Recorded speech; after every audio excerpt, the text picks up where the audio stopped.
Hello दोस्तों, मैं सचिन कुमार स्वागत करता हूं आपका स्माइल मेकर पर। तो दोस्तों, कैसे हैं आप लोग? उम्मीद करता हूं अच्छे होंगे और अपनी पढ़ाई भी अच्छे से कर रहे होंगे। दोस्तों, ये कॉन्सेप्ट नंबर हमारा 5 है परसेंटेज का, जिसमें हम सीखेंगे आय और व्यय पर आधारित प्रश्न। किस प्रकार से हमें आय दे के रखेगा और व्यय, ठीक है, हम किस प्रकार से आय भी निकाल सकते हैं और व्यय भी।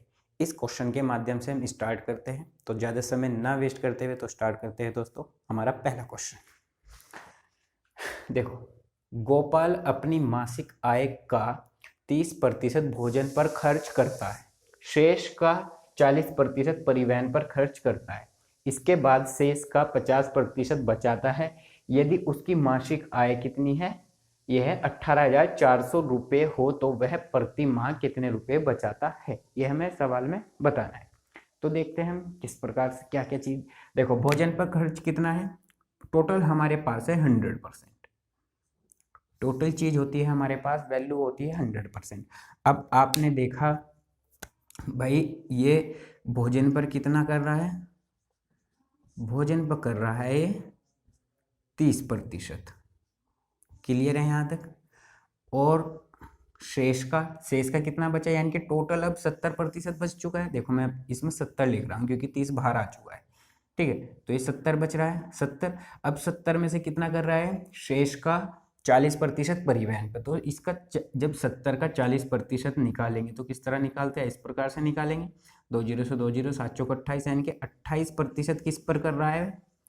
परिवहन पर। क्लियर है? भोजन और परिवहन कितना हो चुका है टोटल मिला के? 58%। यानी कि अब तक 58% हमारा खर्च हो चुका है। समझ में आया तक? अब देखते हैं इसके बाद शेष का कितना? यानी कि 100 था हमारे पास टोटल, ठीक है, और 58% हमने खर्च कर चुके हैं। ठीक है, तो अब 100 में से 58 जाए कितने बचेगा? शेष जो बचेगा वो शेष बचेगा हमारे पास 58। 100 माइनस 100, 58 करेंगे तो कितना? यह आ जाएगा 42%। यानी कि हमारे पास शेष बच रहा है और बोल रहा है वह शेष का 50% बचाता है। यानी कि इसका भी 50% निकालना है हमें। 50%, यानी कि क्लियर है था? इस जीरो से जीरो और इससे 2 बार, और ये 1% क्या करा इसने? 21% बचा लिया, यानी कि बचत है। क्लियर है? यहां तक सब कुछ समझ में आ चुका है, कोई प्रॉब्लम नहीं। अब हमारे पास टोटल था 100%। 100% की वैल्यू कितनी है हमारे पास? ये दे रखी है सवाल में 18400। पूछ रहा है वह प्रति माह कितने रुपए बचाता है। बचाने के कौन सी आई प्रतिशत? ये आई 21%। ठीक है, अगर वह पूछता परिवहन पर कितना खर्च है तो परिवहन 28% बता दे। अगर पूछता भोजन पर कितना है तो भोजन का 30% बता दे। क्लियर है? अन्य पर पूछता, अन्य पर कितना है? 21% अभी शेष बच रहा है, क्योंकि इसमें से तो 42, जब 42 का आधा यानी कि 50% निकाला, 21% आ चुका है। लेकिन 21% किस पे किया होगा उसने? अन्य पे।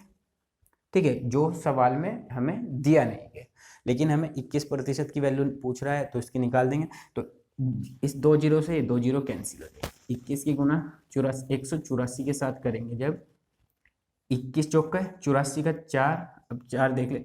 देखो, ऑप्शन में सिर्फ एक ही है और यही होगा इसका राइट आंसर। यह एनटीपीसी 2016 के एग्जाम में पूछा गया प्रश्न है।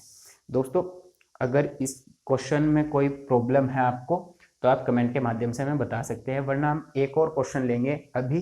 ठीक है, उसमें हो सकता है आपको कुछ इसमें डाउट रहा तो उसमें क्लियर हो जाए। तो नेक्स्ट क्वेश्चन देखते हैं। तो देखते हैं दोस्तों इस क्वेश्चन को किस प्रकार से सोल्व करते हैं।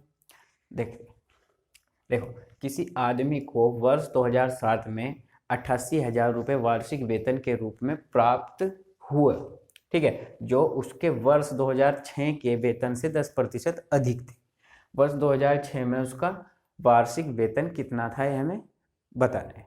किस प्रकार से निकालते? देखो, ये कितना था? यानी कि 10% अधिक था 2006 की अपेक्षा। यानी कि कितना वैल्यू पुटअप, यानी कि इसकी वैल्यू कितनी है? 110% बराबर है 88,000 की। क्लियर है? बताना क्या? 2006 की उसका वेतन कितना था? कितना था? 10% कम, यानी कि 100%। तो 100% कितना होगा, हमसे सवाल में पूछ रहा है 100% कितना। अब एक जीरो से एक जीरो कैंसिल, 11 अट्ठे 88 और ये 2 जीरो और 2 जीरो ये, यानी कि 1 2, यानी कि पूरा कितना, यानी कि 80,000 रुपये क्या था, उसका वेतन था। ठीक है, तो दोस्तों उम्मीद करता हूँ क्वेश्चन भी आपको समझ आया होगा। एक और क्वेश्चन देखते हैं अभी। तो देखते हैं दोस्तों इस क्वेश्चन को किस प्रकार से सोल्व करते हैं, देखते हैं।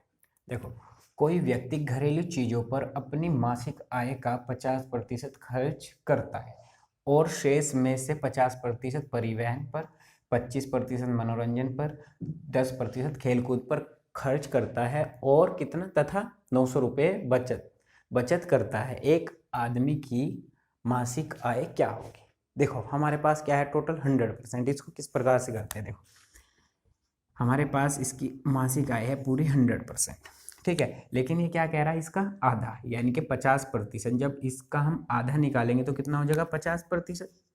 हम इस 50% को ही मानेंगे। 50% की फ्रैक्शन क्या होती है, 1/2 होती है। इतना क्लियर है, सही है। अब हम क्या यूज करेंगे वो देखते हैं। देखो हम जो ये 50% के हमने दो स्टॉक अलग अलग ले लिए, फर्स्ट है ये, सेकंड है ये, तो उसने अलग ही रख रखा है, ये तो क्लियर बात है, ठीक है। और इस 50% को क्या कर रहा है, अलग अलग हिस्सों में विभाजित कर रहा है। किस किस प्रकार से, देखो 50 25, इसमें क्या क्या चीज ऐड है देखते हैं। इसमें है क्या, परिवहन, परिवहन कितना है भाई, 50% है। और भाई मनोरंजन, मनोरंजन है, इसमें कितना ऐड, 25%। और भाई खेलकूद में कितना है, खेल में कितना है, 10%। टोटल ये कितना हो चुका है, ये टोटल हो चुका है 85%। 85% इसने यहाँ खर्च कर दिया है, ठीक है। इन चीज़ों में इसने बचाए कितने, यहाँ कितने प्रतिशत बचाए, वही हमें यूनिट में या रुपए में दे रखी है वैल्यू। कितने बचाए इसने, 15, कितना, 15%। और यही सवाल में इसने वैल्यू दी गई है, यानी कि कितना बचाया भाई इसने, 15% की वैल्यू है सवाल में 900। क्लियर है।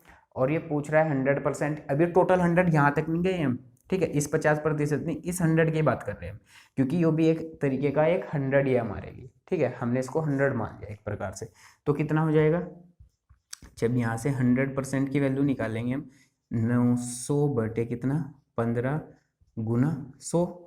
क्लियर है। लेकिन अभी आपको मालूम है क्या हुआ, क्या होगा यहाँ पे, कि ये 50% तो रह ही रहा है, ये 50% तो रहे। 50% का मतलब यानी कि 1/2, ठीक है, यानी कि आधा। अब आधे की क्या रख देंगे, वैल्यू पुटअप कर देंगे। क्लियर है। और आधे की क्या, यानी कि यहाँ 2 से मल्टीप्लाई कर देंगे। समझ आया किस प्रकार से करा हमने, ठीक है।